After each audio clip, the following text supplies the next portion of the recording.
sida la socotiin adduunka waxa ku batay halista cudurkan loo yaqaan coronavirus-ka oo maalinta ka sii dambeysay si xooli ah ku socdo wadamo cusubna maalin ka sii dambeysay uu sii gaaraya marka wasaaradda awqaafta iyo arrimaha diinta waxa mas'uuliyad ka saaran tahay qaadashadeeda kaalinta ilaalinta badqabka iyo caafimaadka bulshada marka waxaan soo jeedinaynaa dhowr qodob oo talooyin ah marka waxaan jeclaan lahaa inaan media intaas la wadaagno laga bilaabo maalinta berri oo talaado ah 31 bisha 3aad 2020 waxaan si rasmi ah u fasaxnay dugsiyada barashada quraanka kariimka iyo xarumaha barashada diinta muddo 2 isbuuc ah laga bilaabo maalinta berri oo talaado ah oo 31 bisha Maars 2020 labo in macallimiinta ee quraan akhriska badiyaan guriyahooda ku akhriyaan taasna waa fareena sidoo kale waalidiinta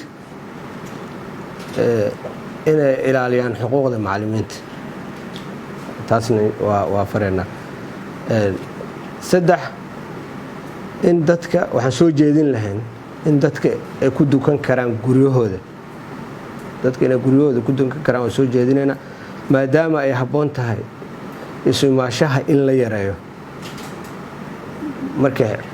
uu jiro markay jiraan cudurrada faafa sida daacuunka cudurkan oo kale oo haddaanan aqoon oo nagu soo kordhay in la yareeyo isu imaashaha in la raaco talooyinka wasaaradda caafimaadka iyo talooyinka madaxda qaranka guud ahaan